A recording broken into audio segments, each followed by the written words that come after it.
Does Google know who you are? Like, do they really know what your business is about? In this video, we're going to be talking about how important it is to show to Google who you are and what you're about. So, Google has just cracked down on fake E.E.A.T. So, what exactly is this E.E.A.T we're talking about? Well, it's experience, expertise, authority, and trustworthiness. So, all of these things are just really becoming more and more important, especially in the age of AI, where people can just spin up an article in very short time. So you need to really go the extra mile to show that you know what you're talking about, and Google can actually tell that this is trusted information that it will then use as part of its training to show that you have an expert talking about this topic. So all of these become a little bit different depending on your niche.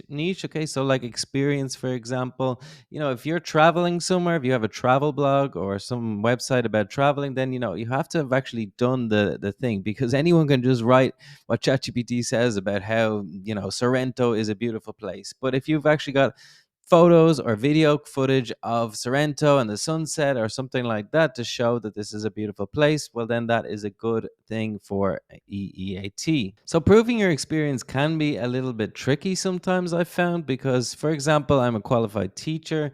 And it's quite difficult to get your certifications. You link out to the websites about being a teacher, but it can be quite difficult to actually show that you're a teacher. But I guess linking to different schools is a good start. So the next thing is expertise. So you just say, I have an MD, right? I've spent X years doing this with content to prove it. So if you're a doctor or whatever, you can just show your office, show yourself working as a doctor. Well, then that's going to prove your expertise. Okay, your authority, you want to show that you are actually a trusted authority.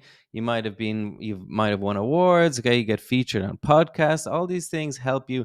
I've noticed myself with my own personal brand is like been featured on different podcasts, and now Google seems to know a lot more about me. So this is an easy way to increase your E.E.A.T. Just get yourself out there on the web, apply for a few podcasts if you have a business. And trustworthiness is that your content is honest, reliable, and accurate, right? So that external links, it has current information, and it's a secure site, right? So sometimes it's just really all about making sure that the visitor arrives to your site and doesn't see it as a spammy website. Okay, so you kind of just have to judge that by yourself. It's like, look at your own website and go, oh, would somebody think this is like a spam website, or would they think this is a safe place to actually put their credit card in? You can ask your friends and family as well, because they are not really involved in creating the website, so they might just have that intuition straight away that's kind of hard sometimes to grasp.